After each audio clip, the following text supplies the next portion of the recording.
The pacifier being here is a nice little detail. I'm seeing ADD, dyslexia, executive functioning disorder. Executive what? I never gave him enough attention. Now he has a deficit. Well, hold on. No, this is not because of anything you did. This is the way Yoshi's brain is built. It's nobody's fault. Important and correct clarification. There is more testing we could do, but the treatment would be the same. So the only reason would be if you wanted an excuse to blame yourselves. I don't think that's a good reason. What kind of germs? I love the dichotomy between Elliot and Naomi about wishing to blame themselves. A baby drops a pacifier on the floor, and rather than sterilize it or get a new one, the parent wipes it on their shirt and puts it back into the baby's mouth. Well, if that's how you get this syndrome, there's no way our son has it. Well... Their reactions are hilarious, considering we see Naomi do this, but don't see Elliot do so. Once or twice, I may have dropped a pacifier on the ground and then wiped it What out. else have you been hiding? Is there a gun in our home? A second family under the floorboards? Obviously, if I had another family, I would keep them in a different house. So we can't redo our kitchen, but your other family gets a house. This is not a good time to redo the kitchen. It's a very big project. These two are so funny as a couple. I love how easily they go off on tangents in their bickering.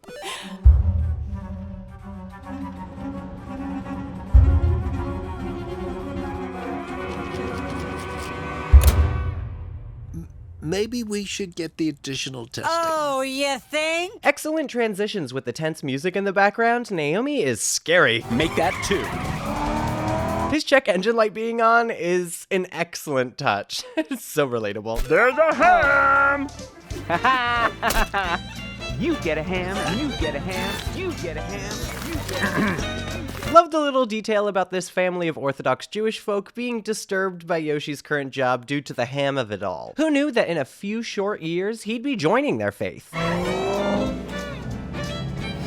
right.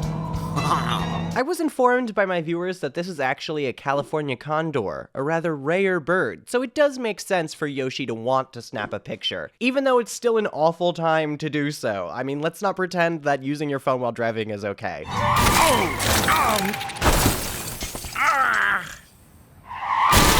Yep, another piece of bread. Classic visual gag. Mom, it happened again. Oh no! This really gives you a sense at how lost Yoshi is in life at this moment. How many cars has he crashed? And he lives in them. I don't understand why you can't stay in your old room. You know, the one with the closets and the drawers. Because then it's like I moved back home with my parents. I don't want to be a burden. I'll just stay on the couch. We appreciate it. Another hilarious visual gag. Great way to get the audience to see Naomi's point of view here. This would be super annoying. Just go to your fucking room. Yoshi's 22. He needs to start taking things more seriously. He's 22.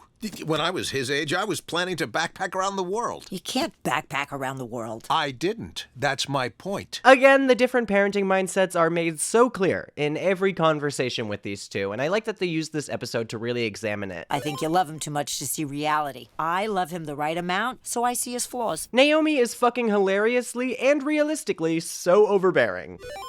Because of the oceans! That's why you can't backpack around the world. Yep, solid logic. Also, I appreciate that Elliot's math book is just called Numbers. Wow! But him reading a math textbook for fun at all is kind of adorably dorky. I know there's something I'm great at. I just need to find it. A very relatable feeling for, honestly, a shit ton of young adults, and not just the ones in Yoshi's age bracket either, but especially that age bracket. Even more common for those neurodivergent individuals like Yoshi himself. On your way, pick up coffee and Danish for everybody so you can make Danish good. is? The plural of Danish is Danish. Informative. Babka Streisand is an incredible pun. I love that. For those who don't know, babka is a type of sweet Jewish bread. Hey, would you ever...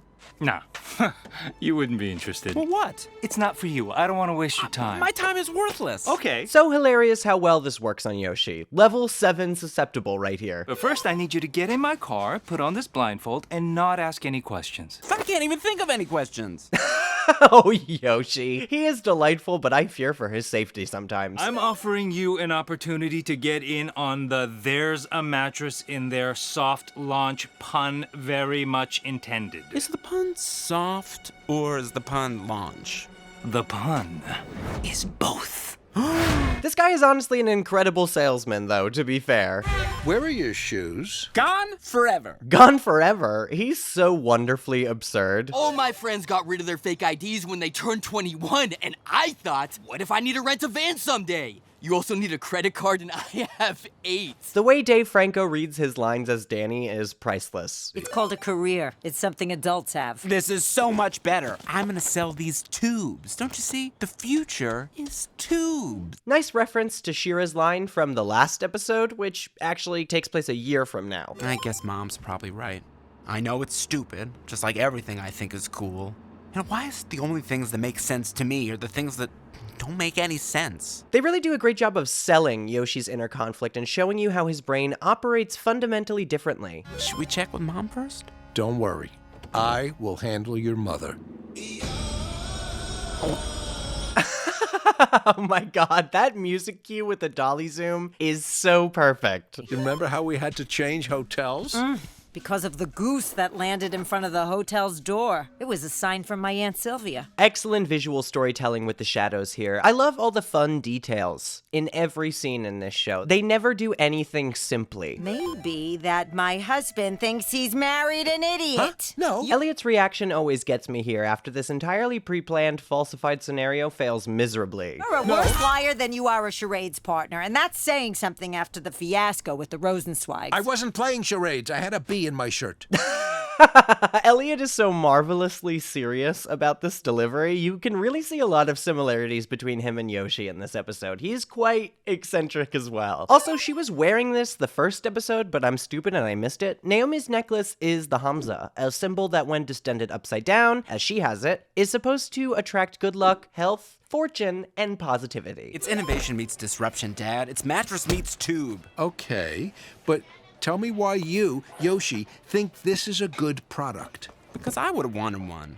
And when I was bouncing around from town to town, all I wanted was something permanent. Some place to lay my head I could call my own.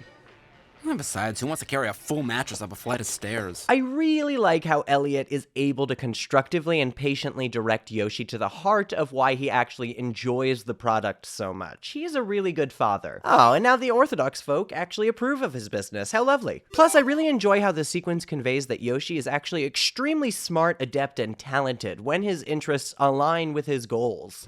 I did it! There are no longer any mattresses in there. Love how many times they play on this one line. Amazing. I always knew you could. I knew it. So what happens now? Yoshi, of course, we are very proud of you, but as they say in the mattress biz, sometimes you gotta know when to call it a night. Naomi is so well written. Right after she states that she's always believed in him, she tries to get him to stop. She never believed in him. Are you Whoa, crazy? that's You a can't big ask your father ask, for that. You Yoshi. don't mix business and family. Need I remind you of the Passover candy debacle of 2002? Nice little hint for the future side story in honoring Naomi Schwartz. No? If I don't make this sale, I'm in real trouble, Dad. Because I already put an order in for 10,000 tubes. 10,000? What? However, this is a good way to signal how Yoshi's recklessness can't really go unfettered lest it have intense consequences. There is something cool about not being cool. That's the Midbay way. You know, let Stanford have their tech geniuses and their fancy prison experiments. Prison experiments.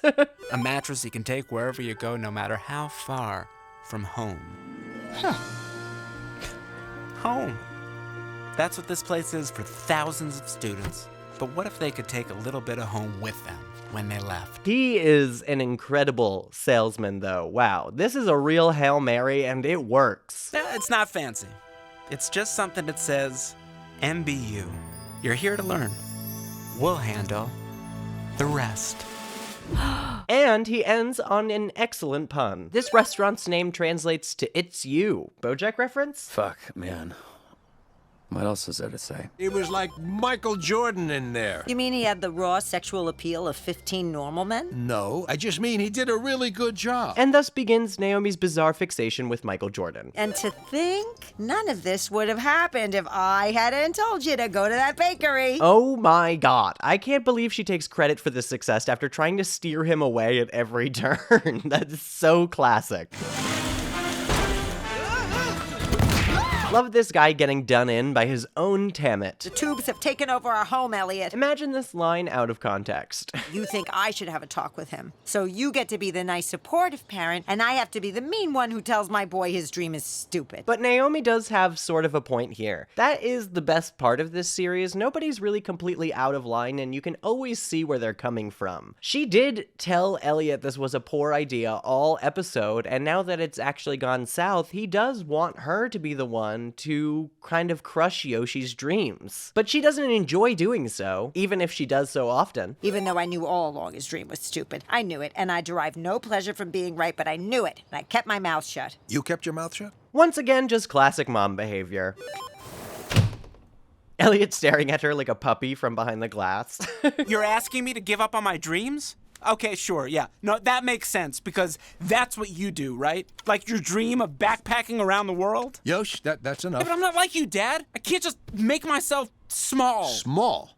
I have bent over backwards to indulge you, and this is the respect I get? All I have ever done is support you. I stuck with you through all this fakakta for stuck in a mattress, Mishigas, but no more. Love that Elliot reaches a breaking point here. Supporting your children is wonderful, and you should always strive for it, but blind support is never the way, especially if it's obvious to you that the dream has gone way too far south. Sometimes being real and telling the harsh truth is important. And Elliot recognizing how much he's done and that going any further would be detrimental to Yoshi himself, and standing up for himself when accused of being a coward, is a wonderful character-defining moment for him.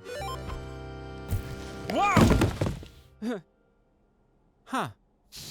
No! No! No! No! Oh, no! No! Oh! Ah! No! Oh, poor Yoshi. Sometimes it just seems like the whole world is conspiring against you. What? What? Jen's vase that Naomi hates being the only thing that survives is just mwah. It destroyed everything. And the way I talk to you, I don't know what's wrong with me, Dad. I think I'm broken. And this hits really hard. As silly as he can seem sometimes with these weird career choices, he is trying as hard as he can to find some place to fit in. And when he doesn't, it just feels to him like he has no place, that he shouldn't be here, that he can't function like everyone else. When I heard Bob Dylan had gone electric at the Newport Folk Festival, I was so upset. It was not the Dylan I knew. I didn't understand it. But part of what I love about Dylan is that I'm not going to always understand him. So if him letting me down sometimes is going to be part of it, then that's part of it. My point is, I'm never going to stop loving Bob Dylan.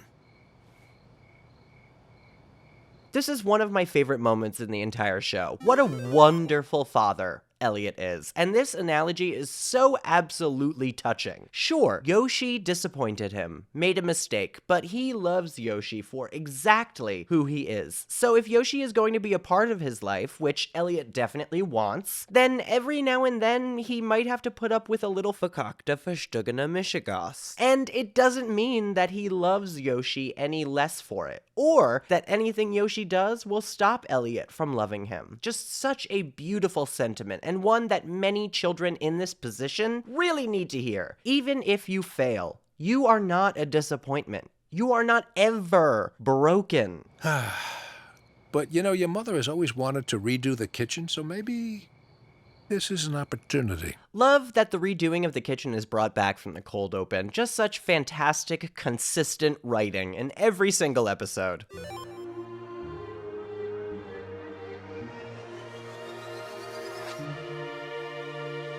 If you enjoyed this video, consider supporting me on Patreon at patreon.com/PosiTVty. That's PosiTVty. There you get all of these videos before they come out on YouTube. You get to choose exactly what you want to see on the channel, and you get the unedited essays so you can hear all of my mistakes and the things I choose to edit out before I do so. But I appreciate all of the support you provide to me on YouTube as well. Any bit of engagement helps. Watching, liking, commenting, subscribing. I thank you for all of it. I appreciate you being here, and I hope you're having a wonderful day. I will see you for the next video. Please let me know what you think it should be.